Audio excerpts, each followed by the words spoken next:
107편입니다. 시편 107편.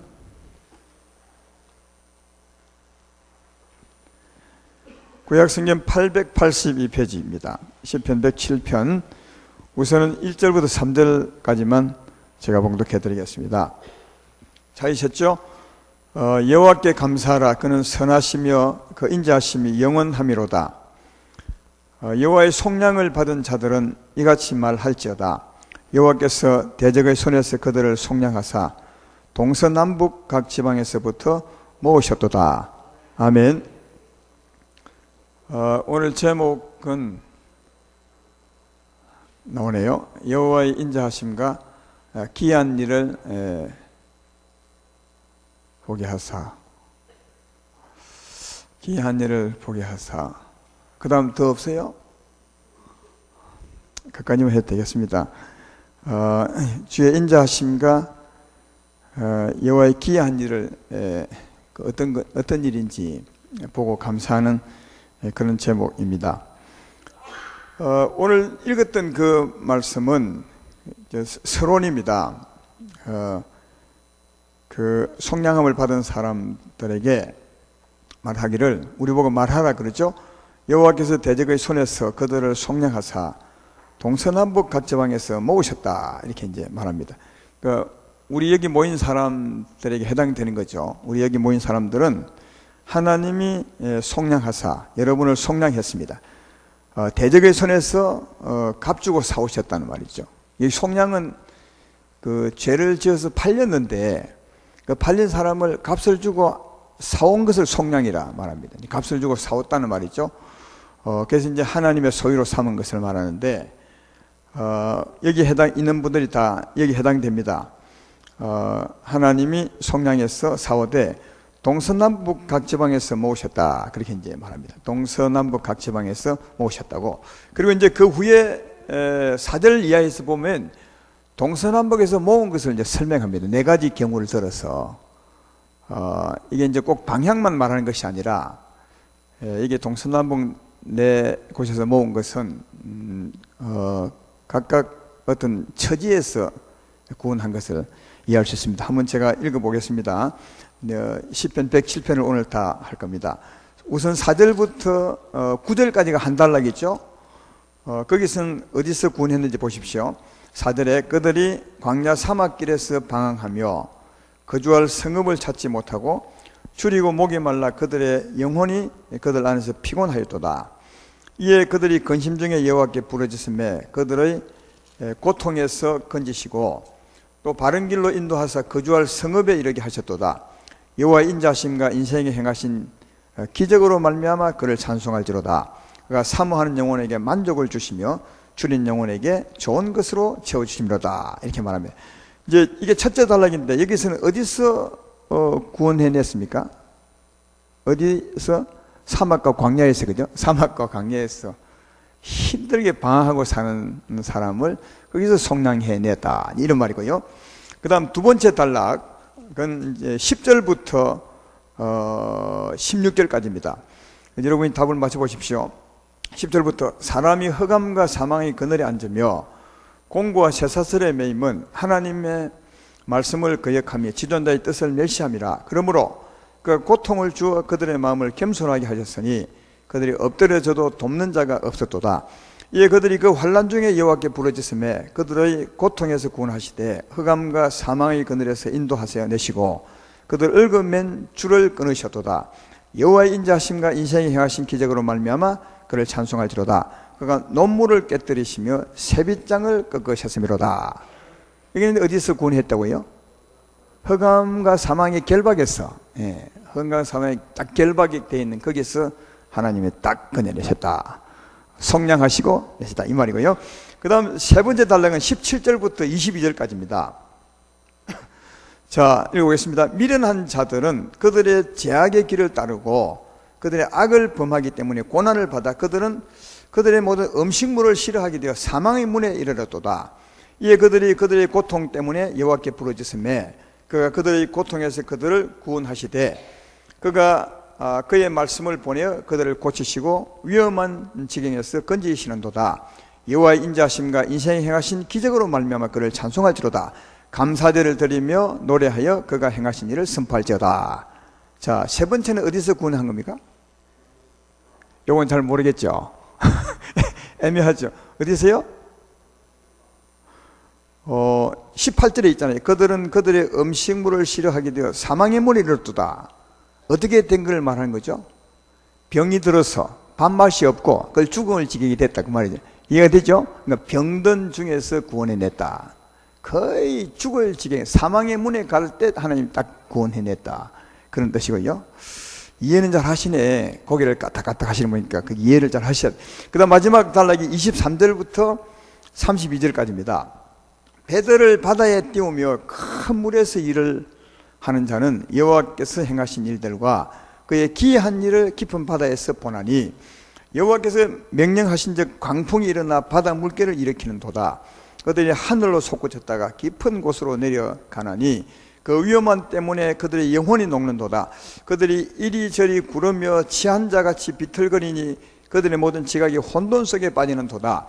이에 그들이 그들의 고통 때문에 여호와께 부르짖음에 그가 그들의 고통에서 그들을 인도하여 내시고 강풍을 고요하게 하사 물결도 잔잔하게 하시는도다.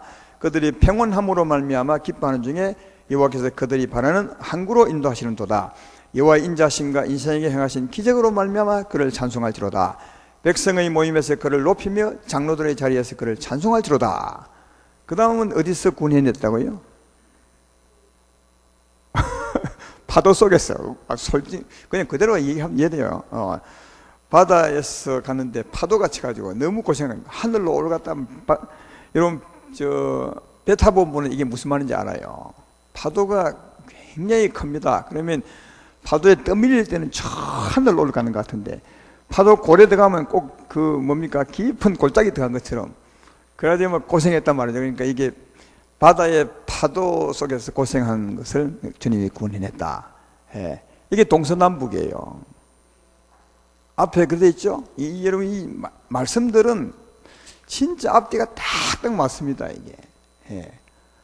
서론에 보면 동서남북에서 속량해서 구원했다 그렇게 말하는데 첫 번째 구원한 것은 사막과 광야에서 건너내시고 두 번째는 사망의 쇠사슬에 메인 데서 구원받고 그 다음 병들어 거의 죽어질에서 구원받고 그 다음은 바다에서 고생한 가운데 구원했다 이렇게 말합니다. 예. 이게 이제 네 가지 이게 그러니까 방향만 아니면 여러 어려움에서 구원해냈다는 것을 알 수 있죠. 요걸 이제 더 그 사실적으로 해석을 해보면 이 말이 무슨 뜻인지 잘 알 수 있습니다. 우리 인생의 대부분의 고통은 이런 고통 속에서 삽니다.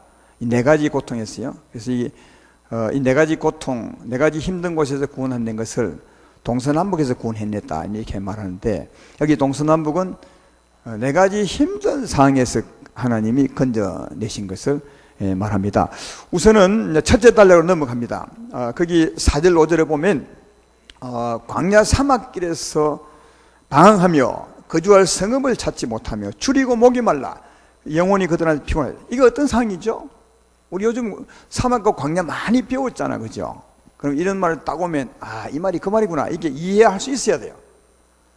이건 이제 우리 죄인들을 말합니다. 하나님을 떠나는 거죠. 죄를 지어 떠나고 하면 하나님 은혜가 뭐하니까 우리 심령이 메말라 버리죠. 그래서 하나님을 떠나 죄를 짓고 살아온 삶이 오래면 이 심령이 사막과 광야같이 바싹 마르죠. 강팍하고 딱딱하죠. 예. 거기서 사는 길은 너무 힘들잖아요. 거기서 그 사막길을 헤매는 것은 진짜 힘들거든요. 마음의 평안이 전혀 없거든요. 여기 거주할 성읍이 없다는 말은 성읍은 우리 쉼을 얻는 집이잖아요. 평안이 없는 거죠. 아무리 찾아도 평안이 없는 겁니다. 하나님을 멀리 떠나 사막과 광야 같은 심령으로 사막길을 헤매고 살면 절대 쉼이 없어요. 안식처가 없는 거죠. 그걸 말합니다. 그래서 이제 5절에 줄이고 목이 말라 그들의 영혼이 그들한테 피곤하였도다 이렇게 말합니다. 이런 사람 많습니다. 우리가 최근에 배웠던 수가성 여인도 이런 사람. 수가성 여인도 그는 인생의 행복을 찾아보기 위해서 그 남자에게 행복을 얻을까 생각하고 남자를 만났지만 남자에게 행복을 얻기는커녕 이 물을 마신 자마다 더 목마르렀다 하는 것처럼 더 힘들었어요. 그 두 번째 남자를 만났지만 또 더 힘들었어요. 세 번째 남자를 만나면 좀 잘 살 수 있을까? 아마 이제 좀 얘기를 꾸며보면 첫째 남자는 마음씨 좋은 남자, 두 번째 남자는 좀 매력 있는 남자, 세 번째는 돈이 있는 남자, 뭐 이렇게 할 수 있겠죠. 근데 그런 사람을 만나면 내 인생이 패일까? 그렇게 생각하고 만났지만 더 목이 더 마르는 거죠. 더 심령은 황폐하고 메마르고 점점 죽게로만. 여러분, 행복은 세상에서 무엇을 가지거나 얻어서 얻는 것이 아니라 행복은 우리 마음의 문제예요. 이 심령이 메마르고 딱딱하면 절대로 행복할 수 없어요. 하나님 만나야 되거든요. 광야 같은 심령으로서는 힘들어. 사막과 광야 여행해보면 알겠지만 얼마나 힘들겠습니까? 그것처럼 메마르고 딱딱한 심령으로 인생을 사는 것은 사막길 헤맨 것 같아서 그 영혼이 굉장히 피곤해. 전혀 만족이 없는 거죠. 근데 그 수가성 여인이 예수 만나서 바로 만족함을 느끼고 물동이 버려두고 동네 내려가잖아요. 그 물동이는 무엇을 상징합니까? 이 세상 물을 먹으면 만족할까 하는 것이 상징이에요. 근데 예수 만나자 그 물동이 버려두고 내려가거든요. 그 물동이 버려진 걸 보면 이 세상 것에 만족하지 못해도, 이 세상 걸 얻지 못해도 예수 있으면 만족할 수 있다는 것을 말해주고 있는 것이거든요. 제 말 이해되십니까? 바로 그렇게 수가성 여인처럼 하나님을 멀리 떠나 사막과 광야 같은 심령으로 힘들게 살아가는 사람, 마음의 평안이 전혀 없는 사람, 그 사람들이 너무 힘들어서 구할 때 6절에 그들이 근심 중에 여호와께 부르짖을 때 주께서 바른 길로 얘기했으면 주님께로 인도하는 거죠. 인도하고 거주할 성읍에 이렇게 하면, 거주할 성읍에 이렇게 했으면 안식처죠. 하나님의 품이죠. 다 인도하면 마음이 우리 안에 은혜가 있게 되는 거죠. 할렐루야. 그걸 말씀하는 겁니다. 그래서 이제 9절에 그가 사모하는 영혼에게 만족을 주시며 주린 영혼에게 좋은 것을 채워주십니다. 예수님께서 수가성 여인에게 만족한 영생의 물을 채워준 것처럼 그런 자가 부르짖음에 하나님이 구원하사 그에게 만족을 채워주셨다. 그렇게 구원했다고. 그게 한 곳에서 구원하신 거고요. 또 두 번째 단락은 10절에 보면 흑암과 사망의 그늘에 앉으며 공고와 쇠사슬에 매임은 하나님의 말씀을 거기까지 진자들 멸시함이라. 그렇죠? 이건 이제 우리 인생이 죄를 지어 하나님을 떠남으로 사망에 결박되는 경우가 있습니다. 심령이 결박이 되죠. 고통스럽게 악한 영들에게 결박이 되는 겁니다. 포로가 되는 거죠. 앞에는 떠나서 심령이 힘든 삶이라면 여기는 이제 결박되어 힘든 겁니다. 여러분, 우리 인생의 어려움이 다 똑같은 거 아니에요. 죄인들이라고 다 다릅니다. 여기 두 번째 단락은 하나님을 떠나 죄를 지음으로 말미암아 그 사망의 포로되어 고생하는 사람들. 그러니까 이스라엘 백성들이 애굽 땅에서 바로와 그 군사들에게 포로되어서 고생했던 것처럼, 여러분, 애굽 땅에 살았던 이스라엘 백성들의 어려움은 바로 때문이에요. 다른 게 아닙니다. 애굽 땅에 살았기 때문이 아니라 바로가 힘들게 했기 때문에 힘든 겁니다. 예를 들면 그들을 결박한 것이 힘든 거죠. 또 이제 신약에 보면 수로보닉의 여인의 딸 같은 경우에도 흉악한 귀신 들려서 힘들죠. 이것 다 마찬가지로 하나님을 떠나 삶으로, 죄 가운데 삶으로 사망의 포로된 것입니다. 그래서 이제 거기도 그런 것을 말씀해 주잖아요. 12절에 그러므로 그가 고통을 주어 그들의 마음을 겸손하게 했으니 그들이 엎드려도 돕자가 없었도다. 이에 그들이 환난 중에 여호와께 부르짖음에, 그러니까 그 고통 중에 하나님께 부르짖었어요. 그랬더니 이제 하나님이 얽어맨줄을 다 끊으시고 논문을 깨뜨리시고 세빗장을 꺾으셔서 그를 거기서 자유케 해 구원해 주셨다. 이게 이제 두 번째 구원하는 것이고, 그 세 번째는 하나님을 떠나 이제 삶으로 병이 드는 거죠. 그렇죠? 17절에 미련한 자들은 그들의 죄악의 길을 따르고 그들의 악을 범하기 때문에 고난을 받아. 그 고난이 뭐냐? 18절에 모든 음식을 싫어하며 사망의 문에 이르렀다. 참 이 성경이 맞는 것 같아요. 여러분 몸에 병들면 밥맛이 없어지잖아요. 몸에 딱 이상이 생기면 제일 먼저 맛없는 게 어디서 오냐 하시면 커피 맛이 없어져요. 여러분 이게 살다가 커피가 보통 맛있잖아요. 근데 커피 맛이 딱 없으면 이 감기가 오는구나 아니면 병이 오는구나 딱 느끼면 알아요. 그러면 꼭 이틀 뒤에 옵니다. 이틀 뒤에. 참 신기해요. 그리고 병들면 우리 어릴 때 많이 아파봤잖아요. 밥 먹기가 싫죠. 근데 이게 조금 나으면 그러면 또 밥이 먹고 싶거든요. 그래서 이제 어머니나 부모님들은 조금 나았을 때 이제 아직도 안 나은 것 같아가지고 죽을 주거든요. 나는 나한테 이제 밥맛이 돌아왔는데 죽을 주거든. 그러면 이제 죽 한 그릇 먹고 또 밥 한 그릇 먹고 그렇죠.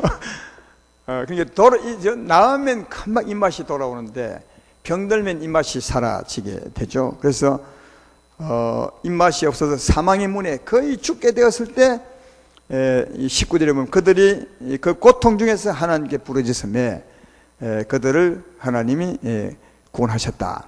20절에 보면 말씀을 보내 그들을 고치시니 위험한 지경에서 고치시는도다 건지시는도다 그렇게 말합니다.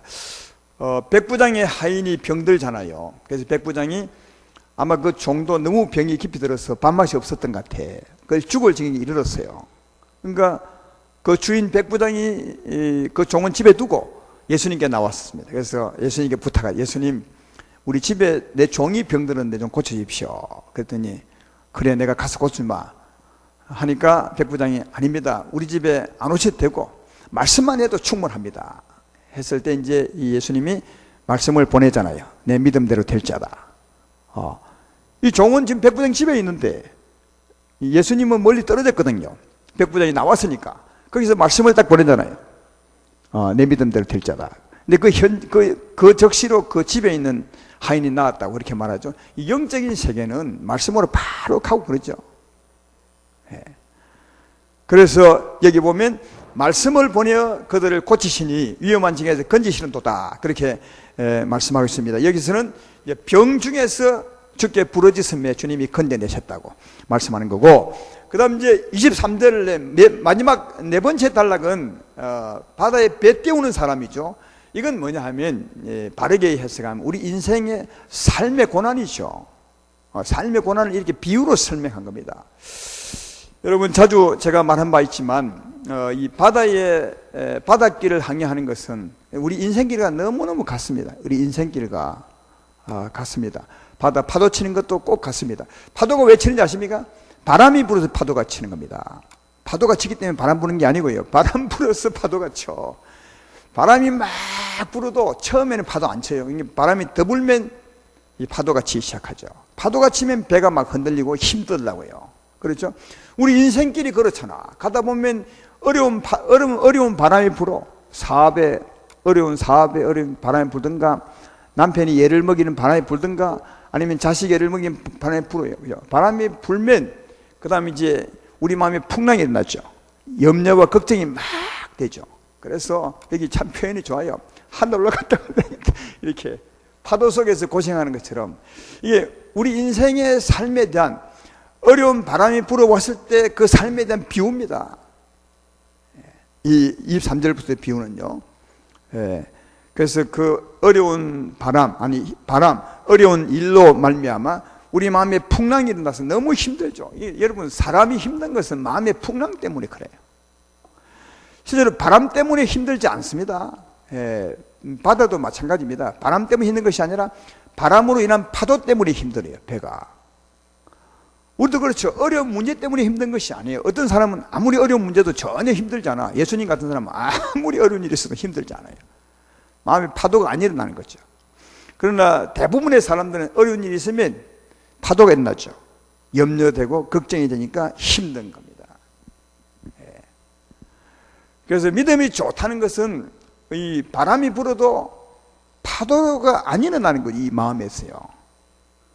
그게 믿음이 좋은 겁니다. 바다에도 큰 배는 웬만한 파도 쳐도 안 흔들려.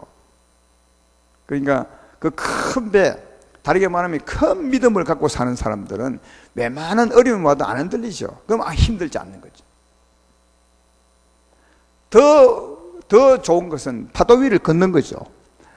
그 문제를 초월해 사는 거죠. 예수님처럼 파도 위를 다녀. 이게 다 성경에 있는 말이에요. 파도가 쳐도 그 위를 날아다니는 거지. 전혀 이상하지 않아요. 아무리 어려운 일이 와도 그 위를 날아다니는데 뭐 그 바람 나 못 건드려. 절대로 나 못 건드려. 난 너 문제하고 관계없어. 주님께 다 맡길 거야. 이렇게 하고 주의 평안으로 살면 파도 위를 날아다니니까 지금 무슨 말인지 알죠? 아무 문제가 안 된다니까. 그래서 이게 우리는 바다에는 배를 키우지만 우리 믿음을 자꾸 키우면 이 험난한 세상 속에서도 얼마든지 이기면서 노래하며 살아갈 수 있는 거거든요. 근데 여기서는 뭐냐 하면 그 파도 때문에 마음에 풍랑이 일어서 너무 힘들었을 때 주께 기도하며 주님께서 구원했다고 그렇게 이제 말씀하고 있는 겁니다. 오늘 이 네 가지 동서남북에서 구원했다는 말은 이런 뜻이에요. 근데 오늘 제가 말씀드리고 싶은 것은 이제 지금부터예요. 이 각 단락마다 꼭 이 시편 기자가 기록한 말씀이죠. 이 단락마다 꼭 한 말이 있어요. 무슨 말이죠? 안 빠진 말이 있는데, 그래서 아까 내가 다 읽어 들었는데 단락마다 꼭 들어있는 말이 있어요. 뭐죠? 몰랐습니까? 하기야 네, 읽은 지 오래됐으니까 8절에 보라고요. 첫째 단락의 8절에 여호와의 인자하심과 인생에 행하신 기적으로 말미암아 그를 찬송할지로다. 그 첫째 단락 있죠. 두 번째 단락에 15절에 여호와의 인자하심과 인생에 행하신 기적으로 말미암아 그를 찬송할지로다. 세 번째 단락에 21절에 여호와의 인자하심과 인생에 행하신 기적으로 말미암아 그를 찬송할지로다. 네 번째 단락에 31절에 여호와의 인자하심과 인생에 행하신 기적으로 말미암아 그를 찬송할지로다. 단락마다 여호와의 인자하심과 인생에 행하신 기적으로 말미암아. 그 전에 성경에는 기적이 아니라 뭐라고 썼죠? 잘 모르는구나. 전에 성경도 아셔야 되는데, 하나 부탁하고 싶으면 전에 성경을 꼭 한 가지 구입 아니라 그 보관해 두십시오. 전에 성경 그 진짜 좋은 성경이에요. 조금 세월이 지나면 그 잊어버리셨어요. 근데 그 성경이 번역이 진짜 잘 된 겁니다. 지금 이 세로 책은 문제 있는 게 굉장히 많이 있습니다. 우리 목사님들끼리 만나면 이 진짜 문제 있다고 합니다. 오늘 기적도 마찬가지입니다. 기이한 게 제가 볼 때 맞는 것 같습니다. 제가 설명해 볼 테니까 기적이 맞는지 기이한 게 맞는지 한번 여러분 이해해 보세요. 여러분에게 맡기겠습니다. 제가 보기에는 기이한 게 맞습니다. 이 기이한 게 왜 기이하다? 인자하심은 왜 인자하시다 하느냐? 이 두 가지죠. 여호와의 인자하심과 인생에 하신 기이한 일로 이렇게 되는데, 여호와의 인자하심은 뭐냐 하면 이 백성이 다 왜 어려움을 겪었냐 하면 하나님을 떠났기 때문이요. 하나님이 떠나려 한 게 아니에요. 저 스스로 떠났어. 하나님을 떠나 죄를 지고 스스로 떠난 겁니다. 저 사막과 광야에서 힘들게 한 것도 누가 하나님이 가라 했나? 지가 간 거예요. 지가 간 거라니까. 왜 쇠사슬에 묶였느냐? 거기 나와 있잖아요. 하나님 말씀을 거역하여 지존자들을 멸시함이라. 그냥 거역한 정도가 아닙니다. 11절에 하나님의 말씀을 거역하며 지존자의 뜻을 멸시함이라. 그러니까 그래서 하나님 떠나니까 사망이 있잖아요. 가면요. 그 사망에게 스스로 포로된 겁니다. 세 번째도 보면 미련한 자들은 그들의 죄악의 길을 따르고 그들의 악을 범하기 때문에 고난을 받아 병들었다고 말하죠. 다 마찬가지입니다. 자기 스스로 죄를 짓고 멀리 떠나 고생했어요. 그러면 우리 같으면 잘 됐단 말. 네가 내 스스로 떠났으니까 그래 잘 먹고 잘 살아 이러면 되는데, 하나님은 죄를 짓고 하나님을 멸시하고 떠나서도 뭐라고요? 그를 구원해냈다. 속량하고, 속량은 값은 누가요? 하나님이 치르고 구원했다. 이게 여호와의 인자하심이요. 그러니까 여호와의 인자하심이 없으면 여기에 앉아있을 사람 아무도 없어요. 하나님의 인자하심 때문에 우리는 주님을 버리고 배반하고 욕하고 거역하고 떠났지만, 하나님은 그 인자하심으로 그 죄값을 자기 아들 예수로 값주고, 여러분 값주는 게 쉬운 게 아니잖아요. 하나님이 사람 돼 오셔서 그 다음 십자가의 죽음만 되는 게 아니라 그 전에 인생의 삶을 대신 다 살아줘야 돼. 인생의 죄값을 치르려면 인생의 저주의 삶을 다 사셔야 돼. 그래서 주님은 그 3년 공생애 동안 우리 인생의 저주를 3년 동안 다 담아요, 그 몸에. 예. 그러니까 우리는 일생 동안 고생할 걸 주님은 3년 동안 담았으니까 얼마나 힘들겠어요. 그것도 인생 모두의 고통을 그가 대신 짊어졌으니까. 그걸 하나님이 사람 돼 오셔서 스스로 해야 된다니까요. 그게 값주고 살 수 있는, 속량할 수 있는 거거든요. 그러니까 쉽게 말하면 하나님에게 침뱉고 도망간 사람들을 위해서 값을 대신 지불하고 사셨어요. 구원해 오셨다니까요. 이게 하나님의 인자하심입니다. 하나님의 인자하심을 아시고 감사하기를 주의 이름으로 축원합니다. 근데 그럼 기이한 일은 뭐냐? 여호와의 인생에 하신 기이한 일은 뭐냐? 기이한 일은 둘째 단락에 잘 나와 있어요. 자, 한번 보십시오. 10절부터 한번 다시 읽어봅시다. 사람이 허감과 사망의 그늘에 앉으며 공고와 쇠사슬에 매임은 하나님의 뜻을 거역하며 주님의 뜻을 멸시함이라. 12절에 그러므로 그가 고통을 주어 그들의 마음을 겸손하게 하셨으니 그들이 엎드려도 돕는 자가 없었도다. 이에 그들이 환난 중에 여호와께 부르짖음에 그들의 고통에서 구원하시되 그 14절에 허감의 근세에 건네셨다. 그렇게 말하죠. 그러니까 이게 죄를 지어서 쇠사슬에 매여 것을 하나님이 고통을 주었어요. 더 고통을 막 주셨다니까요. 그리고 누가 절대로 돕지 못하도록, 돕는 자가 없어, 도울 수도 없고. 그러니까 이 말이 무슨 말이냐 하면 죄를 지어서 하나님을 떠났을 때 사망의 결박에 매여 그 고통을 하나님이 허락해버린 거예요. 그리고 아무도 풀어주지 못하도록 아무도 풀어주지 못하도록. 늘 중간에 풀어주면 뭐 하나님이 고통 줄 이유가 없죠. 그러니까 굉장한 어려움을 주고 어느 누구도 풀지 못하도록 만들어버렸어요. 누구만 풀 수 있으면 어디 하나님만 풀 수 있어요. 그래서 그가 막 부러질 때 하나님만 풀어주는 거예요. 예. 그러면 그가 풀릴 때 나를 풀어준 자 누구요? 하나님이 나를 푸셨구나. 이걸 알게 하려고 그렇게 고통을 가해서 누구도 풀어주지 못하게 하나님이 하시고 오직 그 고통 때문에 부러지지 않을 수 없게 만드는 거예요. 너무 힘드니까 부러지게 만든 거예요. 그때 하나님이 딱 풀어주는 거예요. 왜 그렇게 하겠습니까? 하나님만 믿으라고. 요게 여러분 이 하나님의 인생엔 기이한 일이다.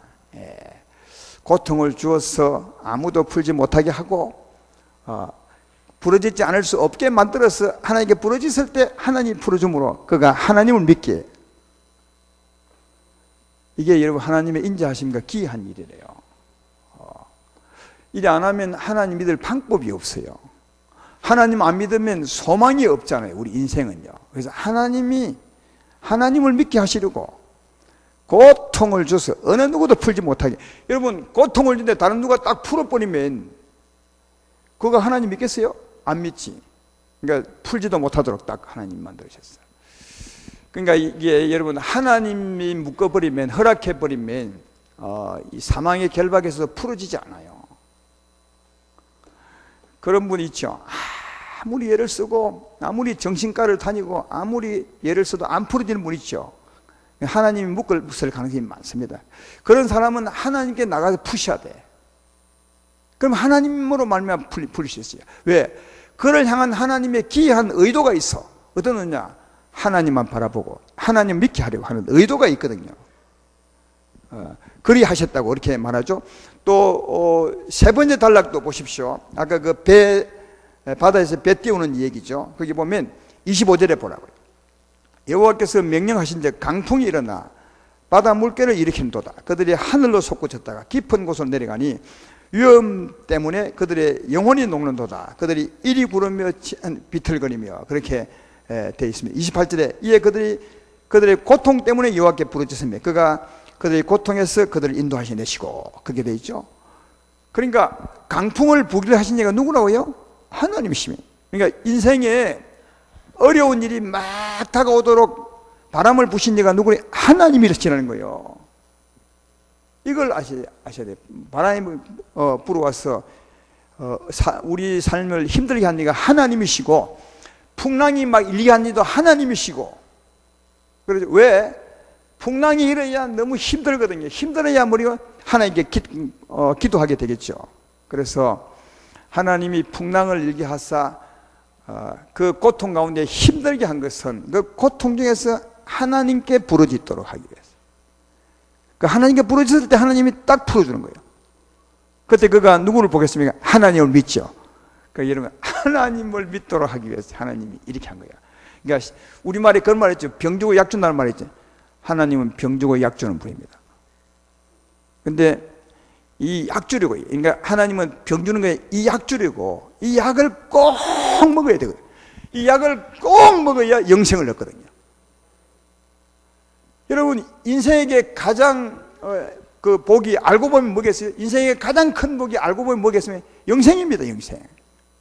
아무리 부자로 살고 아무리 건강하게 살아도 영생 못 얻으면 그 인생은 끝입니다. 재미없어요. 허무하잖아요. 인생은 모르지만 하나님은 알거든요. 인생의 가장 큰 행복, 가장 큰 축복, 가장 큰 선물은 영생이거든요. 제 말 이대로 아멘합시다.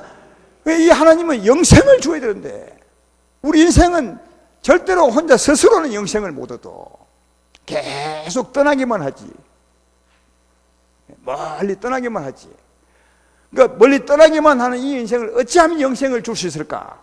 하나님은 어려움을 준 거죠. 고통을 준 거죠. 그래서 어느 누구도 못 고치도록. 이게 여러분 신기한 겁니다. 어느 누구도 못 고치. 여기 이제 두 번째 단락이, 세 번째 단락이죠. 여기 이제 병든 게 나오잖아요. 거의 병들어서 죽을 지경에 이것도 하나님이 사망의 문에 거의 죽을 지경까지 하나님이 이 세상에서 못 고치도록 만드는 거죠. 어느 누구도 못 고치도록. 여러분, 세상에 그 병들어 가지고 그걸 죽을 지경 되는데도 세상에서 아무리 예를 써도 못 고친 사람이 있어요. 그 누구죠? 성경에 그런 사람이 있잖아. 자기 병 들었는데 세상에 의사도 다 만나보고 좋다는 약 다 먹어보았지만 더 병이 더 심해진 사람 누구죠? 그것도 모르요. 헬루병 여인이잖아.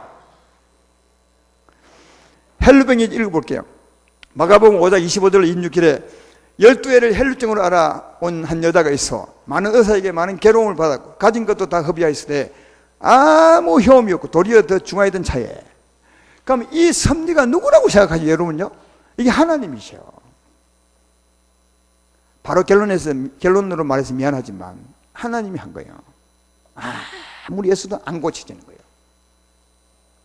여러분, 보통은 고쳐져야 됩니다. 맞잖아요. 보통은 효험 믿게 하면 먹으면 고쳐져야만, 이 여자는 안 고쳐지는 거예요. 아무리 더 심해.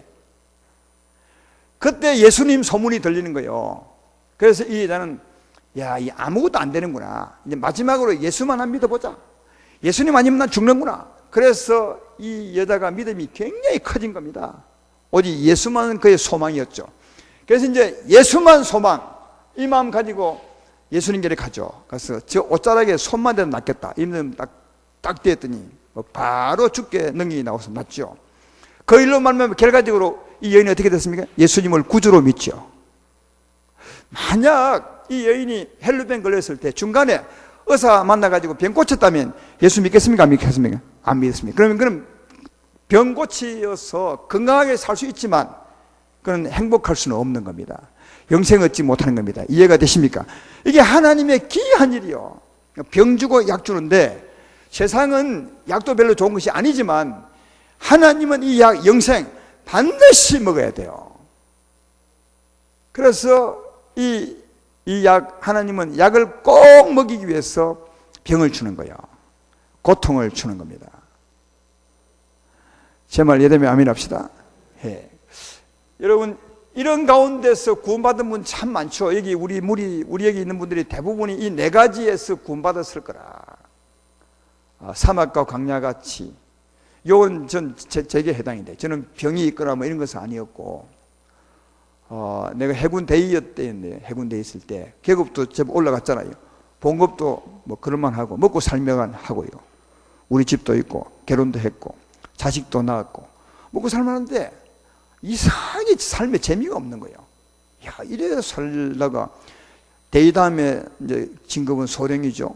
소령 다음에 중령이죠. 그리 되면 뭐하냐 이런 생각이 드는 거예요. 그리 되면 뭐하냐. 그래서 계급 다 올라가서 별 4개를 달면 뭐하냐 이 생각이 딱 드는 거예요. 이 인생의 회의가 찾아왔어요. 살맛이 안 나더라고요.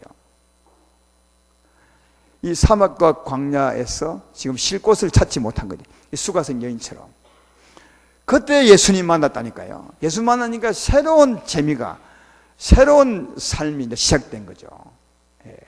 여러분도 아마 어디서 만났습니까? 사망의 결박에서 주의 부르심을 받았습니까? 아니면 병중의 부르심을 받았습니까? 아니면 삶의 어려운 파도 가운데서 구원을 받았습니까? 하나님이 병을 주고 약을 준 거죠. 이게 기이한 사랑이라는 거야.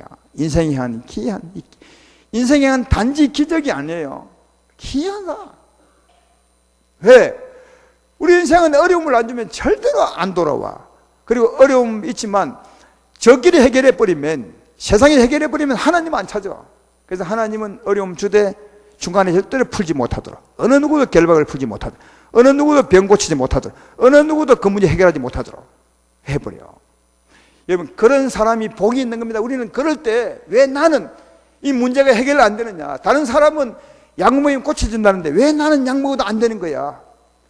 왜 다른 사람은 문제가 풀리는데 나는 안 풀리는 거야. 그 사람이 복이 있는 거예요. 알고 보면요, 그 사람이 진짜 복이 있는 겁니다. 왜?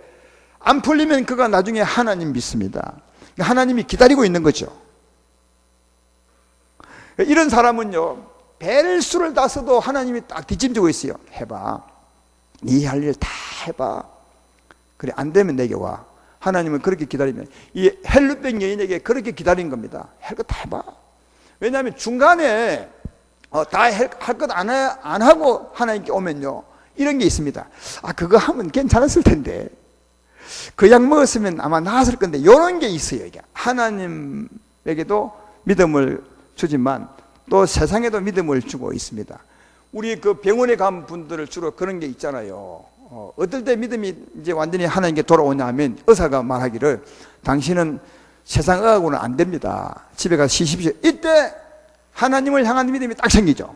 오직 only 주님을 향한 믿음이요. 그 전에 의사가 당신이 약 먹으면 괜찮습니다. 달라졌습니다. 이러면 주님을 향한 믿음이요, 온전하지 못해요. 항상 그 약을 생각하고 주님 생각하고. 믿음이 나뉘죠. 그 믿음은 하나님 보시기에 옳은 믿음이 아니거든요. 고개를 끄덕끄덕 하시는데 감사는 별로 없는 것 같아요. 예. 이게 여호와의 인자하심과 하나님의 기이한 일이에요. 이런 것을 우리가 잘 깊이 알면 참 감사할 일이, 정말 감사할 일이다. 그래서 하나님이 기이한 은혜를 베풀어 준 것은 오직 하나님만 믿고 영생 얻기 위해서고, 또 영생 얻고 난 후에도 하나님만 의지하라고. 왜? 하나님의 생명이 우리의 힘이고 그 생명으로 사는 게 우리 삶의 의미예요. 자주 말하지만 우리가 나름대로 선한 일을 하는 건 아무 의미가 없어요. 생각해봐요. 하나님의 생명으로 산 그것만 우리에게, 하나님에게 의미가 있어요. 그 하나님의 생명으로 산 그것만 천국의 영광이 되고 나중에 우리의 상급이 되고 의미가 있는 거지, 하나님의 영광, 하나님 은혜 빼고 나서 우리 힘으로 나름대로 선한 일 아무 의미가 없어요. 그거. 그러니까 하나님은 하나님만 믿고 하나님만 의지하고 살기를 정말 원해요. 그런 사람이 되기를 원합니다. 그래서 이를 위해서 하나님은 끊임없이 우리에게 역사해요. 예, 오직 하나님만 믿고 하나님만 의지하기 위해서 끊임없이 역사합니다. 이게 하나님의 인자하심의 지혜인데, 그 말씀이 이제 종합적으로 33절부터 있는 겁니다. 자, 33절부터 보십시오. 33절부터 43절까지인데 43절의 결론을 말하는 겁니다. 지혜 있는 자들은 이러한 일들을 지켜보고 여호와의 인자하심을 깨달으라. 그러니까 지혜 있는 사람은 하나님의 인자하신 그 사랑이 무엇인지를 깨달으라, 그 말이죠. 너를 향한 하나님의 인자가 무엇인지를 깨달아 알라. 그걸 이제 33절부터 설명합니다. 자, 보십시오. 33절, 34절. 여호와께서는 강이 변하여 광야가 되게 하시며 샘이 변하여 마른 땅이 되게 하시며 그 주민의 악으로 말미암아 옥토가 변하여 염전이 되게 하시며, 이건 좋은 땅을 아예 사막으로 바꿔본다는 거예요. 여러분, 하나님이 우리의 행복을 위해서 때때로는 옥토를 사막으로 바꿔요. 이거 아십니까? 이게 옥토가 돼서 하나님 은혜든지 아닌지 옥토가 되는데, 옥토가 되고 난 후에 너무 마음이 좋으니까 그냥 지 혼자 살아요. 지 힘으로. 이거 자기 은혜라 생각하고 내 수고라 생각하고. 그럼 하나님 의지하지 않죠. 그럼 그때 하나님을 의지하지 아니하면 그 부유한 심령을 가난하게 만들어버려요. 옥토를 사막으로, 아주 가난한 심령으로 만들어버린다니까요. 그래야 그가 주님을 다시 의지할 테니까요. 그래서 그 다음에 또 보라고요. 35절부터 또 광야가 변하여 못이 되게 하시며 마른 땅이 변하여 샘물이 되게 하시며 줄인 자로 말미암아 거기에 살게 하사 그들이 거주할 성읍을 준비하게 하시고 밭에 파종하며 포도원을 재배하여 풍성한 소출을 거두게 하시며 또 복을 주사 그들이 크게 번성하게 하시고 그의 가축이 감소하지 아니하게 하실지라도, 예? 여기까지는 뭡니까? 여기는 나쁜 땅을, 사막을 옥토로 만들어요. 어떤 사람에게 사막은 늘 사모하죠.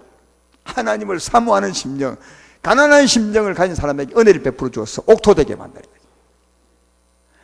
여러분, 하나님의 지혜가 뭔지 지금 배우라니까요, 이 말씀을 들으면서. 그런데 조금 전에 그 38절의 맨 마지막에 감소하지 아니하게 할지라도, 그죠? 할지라도, 그러니까 크게 번성하게 할지라도 39절에 다시 압박하사 재난과 우환을 통하여 그들의 수를 줄이시면 낮추시는도다. 근데 그렇게 해주었더니 다시 하나님 의지하지 않아. 이 사람이 옥토로 만들어줬는데, 심령이 부유하게 만들어줬는데 다시 하나님 의지하지 않아. 하나님 다시 또 뭐요? 줄이는 거죠. 다시 압박을 가하는 거죠. 그럼 주님이 지금 뭐 하고 있는 것입니까? 하나님만 의지하라고. 아시겠죠? 하나님. 그러니까 부유한 심령이 되느냐 더 하나님을 의지하고, 가난한 심령이 되느냐 더 하나님을 의지하고. 지금 그게 하나님의 인자하심을 배우는 지혜라고.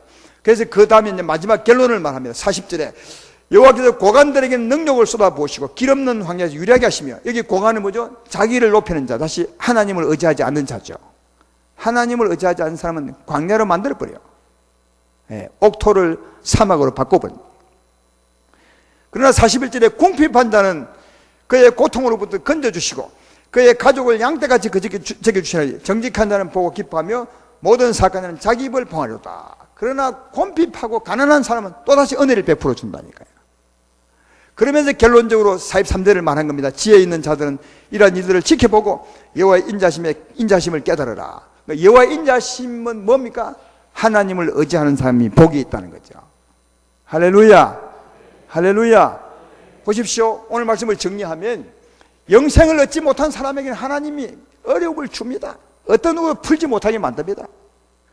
예. 거기서 부러졌을 때, 하나님을 찾을 때 하나님 풀어주시고 하나님 믿게 만듭니다. 이거죠. 그리고 하나님 믿은 사람들은 끊임없이 하나님만 의지하게 만듭니다. 은혜가 충만할 때 의지하지 않으면 하나님이 또 사막 만듭니다. 광야로 만들어버립니다. 왜요? 그래야 하나님을 의지할 테니까요. 하나님을 의지해서 은혜가 풍성하게 되죠. 그래도 의지하지 않으면 또 하나님이 줄입니다.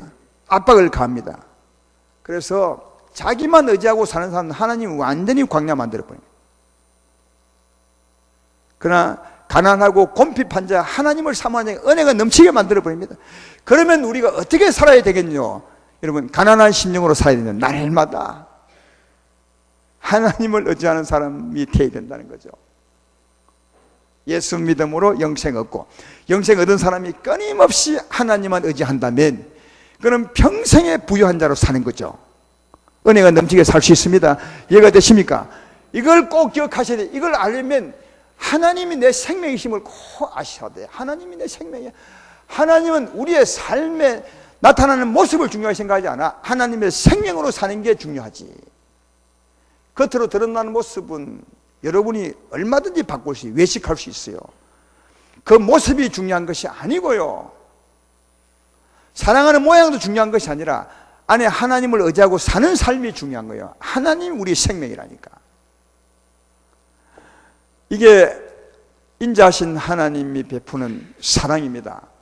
하나님만 의지하고, 하나님만 믿고, 하나님만 의지하고 살아가는 남은 생애가 되기를 주의 이름으로 축원합니다. 그래서 은혜 가운데 사는 모두가 되기를 주의 이름으로 축원합니다. 특별히 오늘은 이렇게 나를 구원하신 하나님의 은혜를 생각하면서 감사하는 기도 시간이 되기를 바라고요. 또 하나는 오늘 4가지를 말씀했는데 아마 이 행편에 했던 사람도 있을 것입니다. 여기서 구원